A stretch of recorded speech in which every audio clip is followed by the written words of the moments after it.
Richard Zamoff. I'm the director of the Jackie Robinson Project at George Washington University, and we're here on a field visit to speak to students at the library and also adults at the library later this evening, and to students in a couple of schools this morning and tomorrow.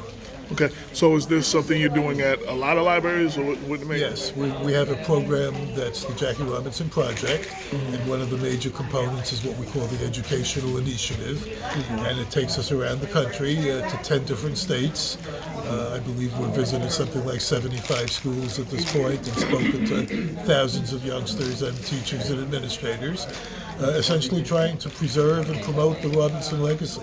Now, how did you get into this? How did this come about? Well, I started a project almost 25 years ago when the 50th anniversary of the integration of Major League Baseball was approaching, and we wanted to celebrate the event and turn it into an academic program, not just a baseball program. And so we secured a small grant from the foundation, and after that we've been lucky enough to get private contributions to keep going. So I saw you asking a lot of questions. What do you feel? And you're doing? What impressed me? You're doing a lot about the life after baseball. Right. Speak a little bit about that, and especially why that is important to preserve, because we very rarely read about. Sure, because most students know almost nothing about Robinson after baseball, and that was when he made a significant impact on America. He was a close ally of Martin Luther King. He did many things independently. He was very involved socially. He was a community activist. He was concerned about social issues, housing, substance abuse, education, economics, and he never seems to get the credit that he deserves for those kinds of accomplishments. Yeah, I was trying to get her attention too because they wanted me to get her. What's her name? Mara. Mara. Yes. Now, how can people find out more information about the organization? Well, the Jackie Robinson Project is based at George Washington University in Washington, D.C. It's housed in the sociology department. It's an independent project. I can be contacted through the sociology department, and then we can sort of take it from there. Now, you were mentioning something. Did you say a Jackie Robinson Museum, or what? There will be a museum here in New York City. That has nothing to do with my project. Right. The Jackie Robinson Foundation, for several years now, has been spearheading an effort to open up a museum in his name, and my understanding is that will open sometime in 2020. Oh wow, that would be amazing. Even the movie 42, like you said, it ended. Nothing shows you afterwards. There's so little that we know about him, and I applaud you for what you're doing. We tend to think about him as simply an athlete, and that's a real problem with American education, that we sort of put people in boxes, and we don't allow them to be multi-dimensional or multifaceted. And in his case, there was so much more to the man, to the character, and historians know it. There's a famous quote from a study that was done that many Americans only recognized Babe Ruth and Jackie Robinson from a long list of athletes. Right. And somebody asked the historian if he was surprised that was the case. And supposedly the historian said, "I'm not surprised at all. Right. Babe Ruth changed baseball forever, and Jackie Robinson changed America forever." Right. So that's kind of what there's a lot. You mentioned LeBron James. There's a lot of athletes now that there's so much more. Muhammad Ali, he was so much more than boxing. Kareem Abdul-Jabbar was so much more than basketball. A handful of athletes, people like Muhammad Ali, Arthur Ashe, right. Billie Jean King, absolutely, Steve Nash in baseball, Colin Kaepernick. Right. I mean, it goes beyond the playing field. Right. And we just don't tend to acknowledge that they have something to say beyond their contributions on the field. Now, what do you want the kids to learn the most? What do you hope they walk away with? That he was bigger than baseball. That he cared about a whole lot of social issues, and that he was involved. That he was a true citizen advocate. That he didn't, as he often said, life is not a spectator sport. Right. That he played an active role, and that even though he only lived to be 53, he accomplished a tremendous amount. And his legacy is really that people can make a difference. Now I just learned, I didn't know his daughter was the author of children's books. I did not know that before today. That's right. She does a little work for Major League Baseball, but primarily she's a children's book author. And about half of what she writes is about her father and about her life in the Robinson household. But she also is a very fine author of children's books that have nothing to do with baseball. Right. Yeah. Anything I didn't ask you that you want everybody to know? Justin, we're always looking for schools and community organizations that would like us to visit.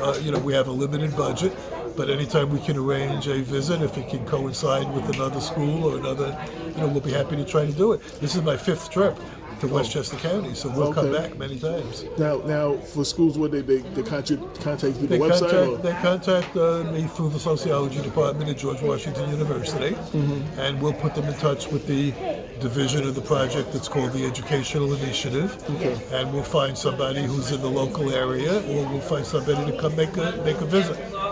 Well, I just want to thank you for all that you're doing, and I've learned a lot, and if there's things I didn't know, I'm assuming the average person just don't know. When we go to schools, very often the teachers will say that they've learned as much as their students, and we say that's good because now we don't have to keep coming back because now you can teach it. Right. That's the idea. Right.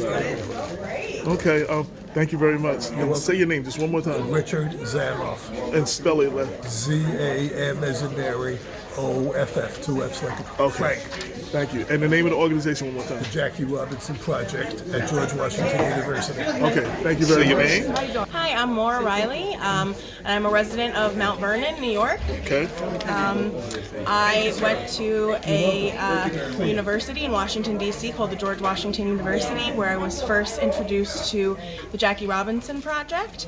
I took a course in college about Jackie Robinson called Race, Sports, and the American Dream, and learned about the educational initiative that the Jackie Robinson Project brings to classrooms and libraries and community groups all around the country, and wanted to bring that to my hometown in Mount Vernon.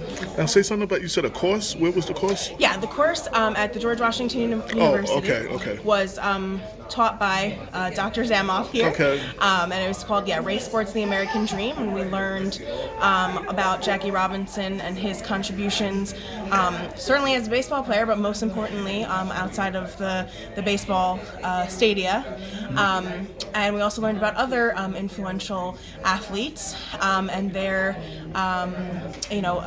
influence off of the field or the court. So. Right. Now, you may have said it already. What made you get involved in this? What inspired you to bring this here? Yeah, so I'm a huge baseball fan. I'm a big New York Yankees fan my whole life. And so I was drawn to this course because I wanted to do something different in my college curriculum. And I really, I was just entranced by the story of Jackie Robinson, and I never, I knew growing up, I never learned about Jackie Robinson in this light, and I really wanted to make sure that folks in my hometown knew that too. Well, actually, I've learned a lot today. It's been, and I learned a lot too. And I love the research, and a lot of this stuff I'd never heard of. Yeah, and I'm sure at the adult program you'll probably learn more too later on if you're sticking around. But there is a lot more to the legacy of Jackie Robinson than just winning a World Series and being an MVP and Rookie of the Year. There's just so much more, and I really am struck by the fact that some of the youth of today don't really know about Jackie's legacy and how important he was. And I was I started out this presentation by pointing out to the students who are sitting here that LeBron James is wearing a Jackie Robinson jersey. He is just so important, and he has paved the way for all of the athletes and the civil rights leaders and people that we see today. And he's kind of like an unsung hero in a way. So just wanted to make sure everybody in Mount Vernon had an opportunity to learn about that. Yeah, because when 42 came out, that's when I realized how many young people did not even know who he was, period. They didn't know the name. Exactly. Like, who's that? Yeah, so. Absolutely, and it breaks my heart because having experienced the course that I did in college and learned so much, I want to make sure that folks, youth understand that, and yes, 42 is a great way to bring that to new audiences. I wish that it had gone a little bit further and not just shown his breaking into baseball and breaking that color barrier and his experiences there, but also some of the things that he did outside of that. I understand that, movies can't be forever. Right. But I mean, I think that is a great conversation piece for parents to use with their kids, with families and friends, to talk about Jackie Robinson's legacy. Now, one quick question. You mentioned something about him being a journalist or writing. Yeah. That I didn't know. Yeah, he wrote a newspaper column for the New York Post, which I do have to tell you was a very different kind of newspaper back then. Right. He also wrote for the Amsterdam News. Okay. And he had a radio show where he interviewed people from all walks of life, not just sport. He interviewed Eleanor Roosevelt. Wow. He interviewed. He was Howard Cosell. Does the name Howard? Yeah, Cosell? Absolutely. He was. Howard if you came up with Ali, Cosell. Yeah. And by the way, Cosell was one of the very, very few journalists, broadcast journalists, who gave Jackie Robinson a platform to talk about things other than baseball. Most journalists, newspaper people, and they just wanted them to talk about sports. But Cosell, Arthur Ashe, Robinson, Ali, Kurt Flood, Cosell gave them a chance to show that they were much more than dumb jocks. Right. Cosell was very instrumental when Ali lost his belt, keeping him in the news to tell his side of the story during that period of time. Yeah. So that was his journal, and he had this TV show, and he also wrote for. He had a TV show. What was the name of the show? Oh, it was for a short period of time, but then he also wrote for Jet magazine. He had a few columns for Jet magazine. I didn't know that either. And he was pretty. And then there's a journalist who just passed away named Roger Kahn, who wrote a book called The Boys of Summer that was very popular, and Kahn helped Robinson get some work. People were not hiring people like Jackie Robinson to write guest columns in the popular magazines of the day. So yeah, he did that. And of course, he had his autobiography in 1972. He was. This is one thing I did not mention at all. One of the best books about Robinson is a book by Michael Long, which is called The Civil Rights Letters of Jackie Robinson. He was a prolific letter writer. He wrote to American presidents. He wrote to business leaders. This is a book, a collection of letters that Robinson wrote and that he received from Nixon, Kennedy, Johnson, Eisenhower, about integration of schools, about business, about the labor movement. It's about everything but baseball, but it shows just what kind of a person he was in terms of his involvement in the. And I knew none of that until just now. That's amazing. Yeah, the Civil Rights Letters of Jackie Robinson, and Michael Long himself.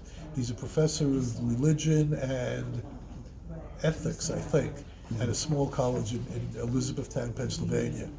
He was doing a book about Billy Graham, the evangelist. And he was out at the Graham Library in California, and Graham was close to Richard Nixon, and so he was. Michael Long was examining some of the letters that Richard Nixon and Robinson had exchanged, and the curator of the Nixon Library came over to Michael Long and said, "Would you like to see some of the other letters that Nixon wrote?" And he said, "Sure." And instead of looking at the Nixon-Billy Graham letters, he started looking at the letters that Nixon exchanged with Jackie Robinson. Wow.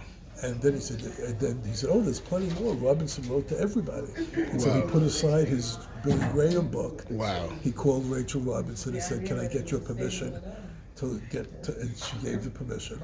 And so he put together this book. It's about 200 pages long, but it's fascinating. I see if they have it here in the library. The Civil Rights Letters. It's called. I'm not sure what the subtitle is. It's First Class Citizenship: The Civil Rights Letters of Jackie Robinson, or it's The Civil Rights Letters of Jackie Robinson: First Class Citizenship. Okay. But Michael Long is the author. I have to look that up. If I don't find it there, I got to find it. See if I can find it. You can pick it up and put it down because every page is a different letter, and you see who he wrote to. Anything I didn't ask you, you want people to know either about this program, about how it inspires you, about Jackie Robinson? I think I covered most of it. Yeah, thank you. And say your name one more time. Yeah, Maura Riley. Okay. And Riley. close. EILLY. Okay. Yeah. There you go. Thank you very much for what y'all do and continue to do, and I will see y'all upstairs. Thank you. Thank you so much, AJ. Appreciate it.